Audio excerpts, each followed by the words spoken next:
Hello there, and welcome to this, the Savage Balance Podcast.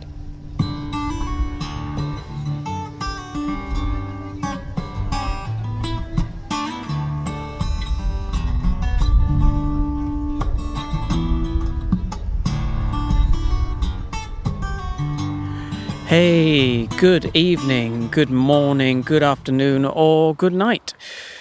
Whichever one you prefer, hello, and welcome to this, episode number 5 of the Savage Balance Podcast, a weekly podcast offering you something new each week, hence the weekly aspect of this podcast.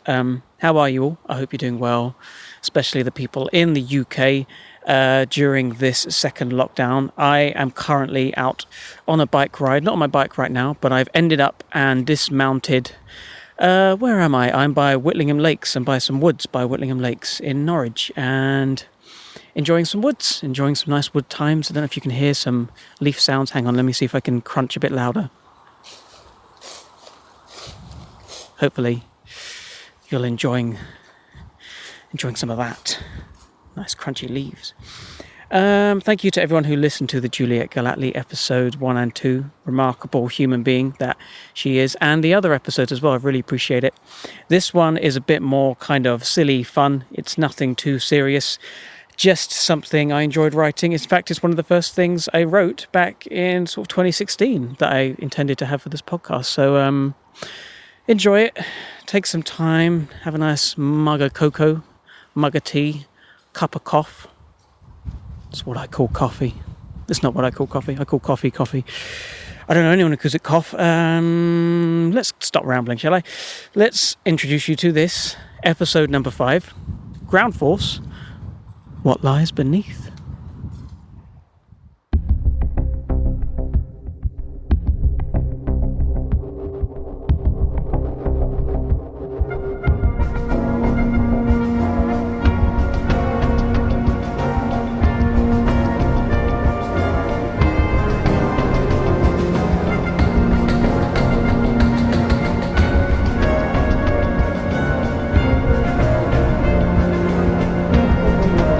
We slowly approach the all-important 15th anniversary since the collapse of the BBC's flagship garden restoration show Ground Force. I'll be casting a cultural eye back over the legacy of this noble and spirited show.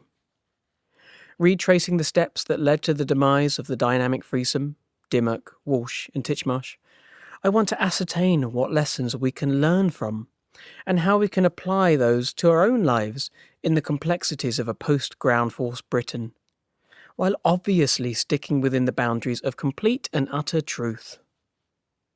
Ground Force had a simple vision: 3 qualified professionals helping mortgage payers landscape a surprise for their partners. A quaint and pleasant premise, but soon the momentum took hold at an exponential rate. It captured the zeitgeist of late 90s Britain, a desire to have your back garden redone quickly for free on the telly. The show was a hit. At their peak, 12 million viewers, the Ground Force team became global ambassadors for Britain, putting aside plights of British families to landscape areas in Jamaica, India, and an area near Ground Zero in New York, aptly named Ground Force Zero.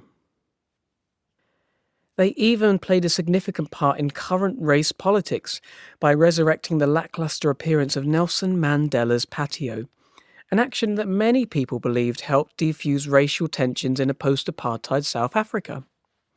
Ground Force was unstoppable. But, as with every meteoric rise to fame, their growing success would soon trigger their eventual downfall.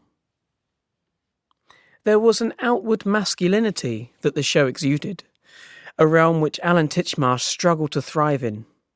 His lack of physical strength hindered him, making it tricky for him to be of any practical use. From this seed of doubt, he started becoming increasingly dramatized, and slowly there were reports that he was becoming more demanding and talking in a language as if to elevate himself above his co-presenters. I spoke with one of the country's leading Ground Force experts who believes this sprung from a growing sense of celebrity. He says, and I quote, "Titchmarsh became the jester, the buffoon offering comic relief between the practical expertise of Walsh and Dimmock. There is a laughter in response to his witticisms, which he felt validated his light-hearted, cheeky persona, but it was a laughter of embarrassment born from an awkward and abrupt rudeness. Having mistaken this for comic prowess, he created a presenting hierarchy of which he placed himself on top of. He felt he was the show. He placed himself on a pedestal, similar to the one Jill from North Baddesley had placed next to her arbour, Series 3, Episode 4. End quote. This performance would soon disappear when the cameras were off, and a prima donna attitude settled in, alienating him from the crew and his co-presenters. This spurned an increased responsibility on the shoulders of Dimmock and Walsh, who really just simply wanted to get the fuck on with it. Brought on by a new anger from the developing separation, Titchmarsh began conjuring up tactics to subtly undermine his colleagues, placing doubt in the audience's minds. Hardware providers reported record sales in decking, brought on by the hard graft of Walsh. Titchmarsh, sensing an opportunity, began drawing on the real-world situation to create the continuous play on words, "Tommy needs decking, he does," insinuating his desire for physical violence. Dimmock gained a lot of notoriety for having the breasts she had always had. This was an issue for many male viewers who wanted them to be their responsibility, not hers. Tensions rose to breaking point towards the end of Season 8. One example, Titchmarsh opens the show by talking to a horse about the weather in Chesham. Dimmock jests with him, calling him Alan Doolittle, referring to the famous veterinarian. They banter off together, but with a wicked smile, unable to control her impulses, Dimmock blurts, "Right name, Doolittle." An attempt to gently mock his lack of graft, but her enthusiasm revealed something much deeper, a tortured soul masked under a professional facade.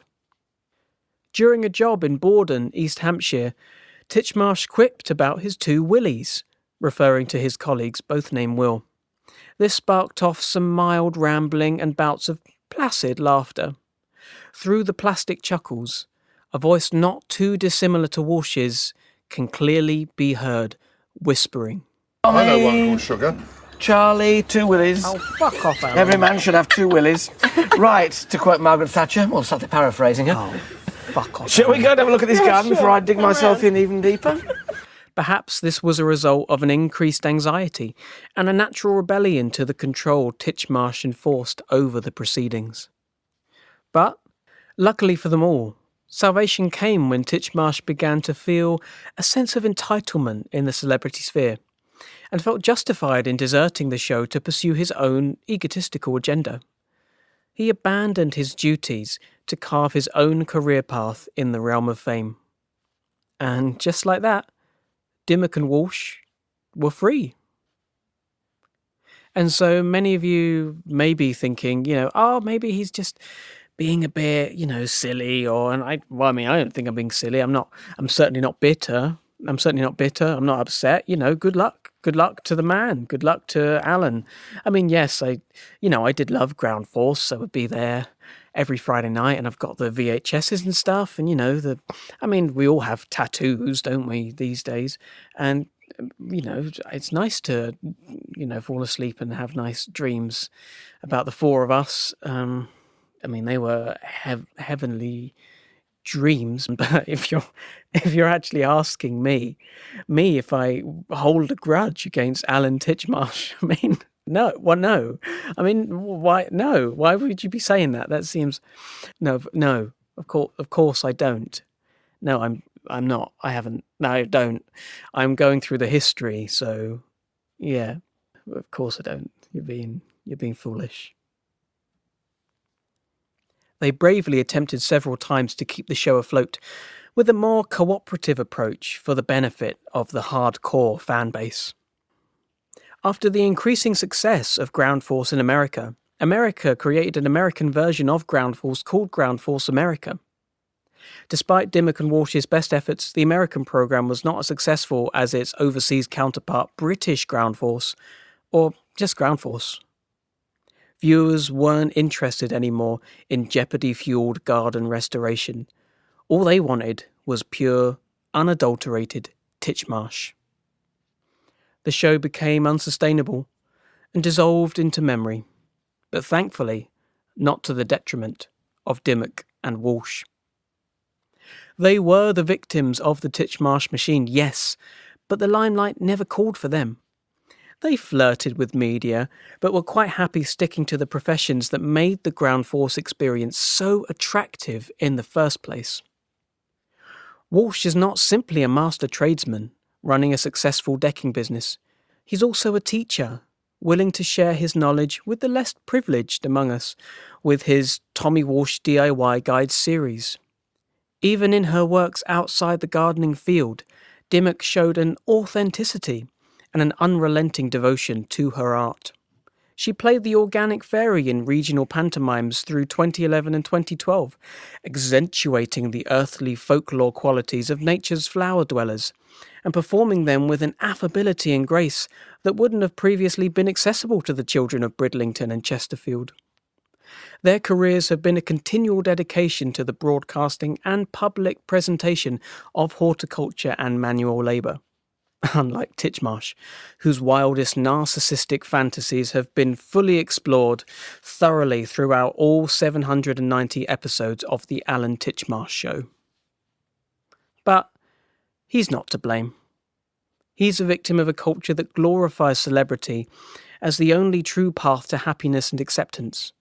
He is sick, and we must do our best to help him. If you pass him in the street, tell him that help is there whenever he chooses to seek it. And as the Black Dyke Band's Lament of the Dandelion looms over the end of his career, we must weep for his lost soul and pray for his salvation. Cool. I think that's all done.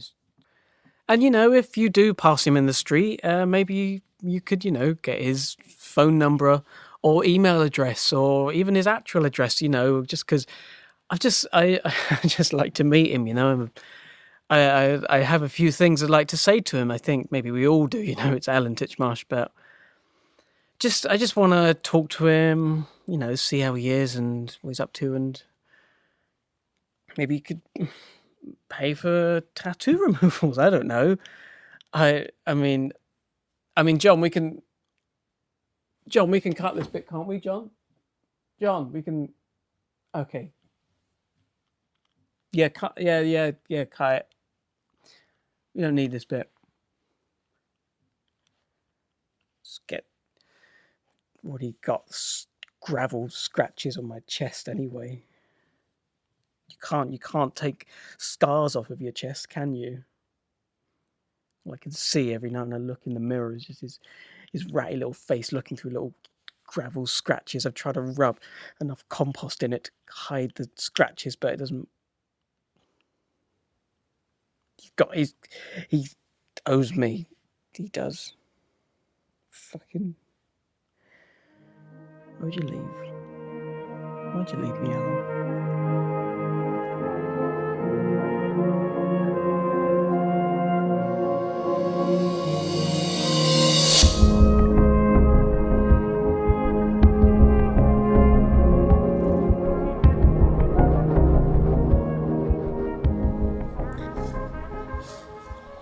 All right, so there we go. Did that, said those things, recorded them, put them up here as a podcast. That's what I've done. What I like about that one is, for me, what it says about creativity. Because that started off with me trying to write a parable of Brexit through the lens of ground force, with certain characters being certain political figures. But it just, as much as I tried to do that, it could never pay off. I could never get it to become that story. And at the end of the day, you have to trust where a story will lead you, and you have to trust what it wants to do and where it wants to go, and you have to be the conduit of that. That's something I think about creativity anyway. So ended up as that, and well, I hope it was nice in your ears. Share this with your friends. That would be cool. We have a social media. We have 2 social medias. Oh my God, 2. How do you keep up with it all? I don't. I mainly use the Instagram, which is Savage Balance Podcast. I'll probably post some pictures of the scene of where I am as well. We have a Twitter, savbalpod. Email us at savbalpod@gmail.com. There is a website, which is savbalpod.com. If you prefer to read what you've just listened to before you've listened to it, you can go onto there, and there's no time reversal aspect to the website, but figure that part out yourself. Subscribe, comment, rate and review. The artwork is by Dolly Gray. The music is by Danny Tonks. Thanks very much, everyone, for listening to this. And take it easy. Look after yourselves in these lockdownian times. And yes, take care of yourselves. Be kind to yourself and to others around you. Take it easy, guys. I keep wanting to end it like Adam Buxton. Have a nice day. Oh, that's a pile of wank to finish on, isn't it? A big pile of wank. It was going well. See you later. Ta-ta. Oh, that's Scroobius Pip. Oh my God, I'm listening to too many different podcasts. I can't call anyone a crab by their star signs, so what do I say? A woola woola. Oh my God, this is coming completely off the rails.